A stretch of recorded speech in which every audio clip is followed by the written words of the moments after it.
Static Selector, a.k.a. the East Coast Boom Bap Ambassador, showing off on the ones and twos. Show Off Radio. You love to hear the story again and again.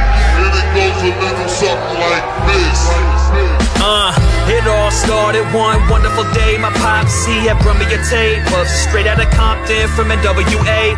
That fucking production from Drake. Them beats had me stuck in the days. Plus they was spitting that gangster shit, but still had something to say. So now I'm bumping Marvin Gaye, Marley and Hendrix tunes, Guns N' Roses, Pearl Jam, Nirvana, Chili Peppers too. Kinda blue, nice and smooth, Rakim, Ren and Cube. Then after switching schools, got into the Fugees, Big and Woo. Thinking about it now as I backtrack, I spit my first freestyle in Mr. Citron's math class, beating on the desk with Otto, Aji, and Den 10. Strictly off the top, he wasn't writing with no pens then.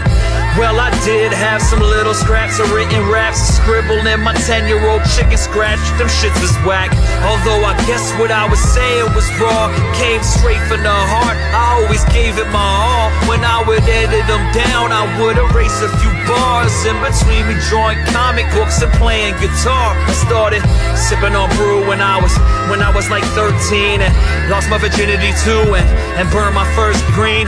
I always been business-minded and intelligent. As soon as I was smoking it, believed that I was selling it. Bought me an ounce, started to pitch, selling that pot to my friends. To us, just having $1,000 was like the lottery then. So now I got a few ends, a piece of the profit to spend, but blew it all on polo sheets and beef and broccoli Tims.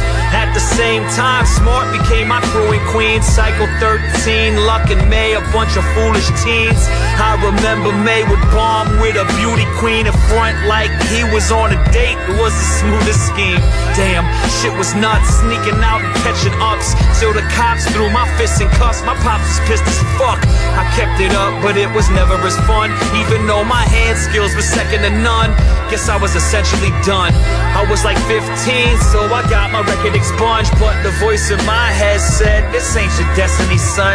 I still loved it, just ain't have the heart to go through it. If you ain't gon' do something to death, don't do it. Now after getting back, my home life was getting bad. Then my main man Lou got knocked for selling tabs.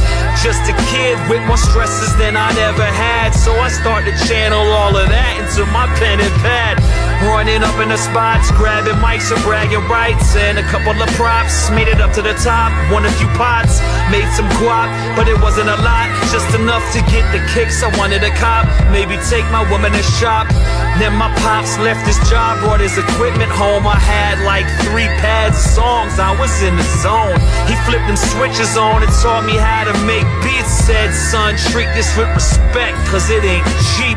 I tried to play it cool, but inside I was straight geeked. I didn't leave my crib that summer for like 8 weeks. Smoking a blunt, drinking a beer, making a beat, drifting away, trying to think of the cleverest shit I could say. Static Selector sticking to the script as always. Show Off Radio every Thursday night on Shade 45.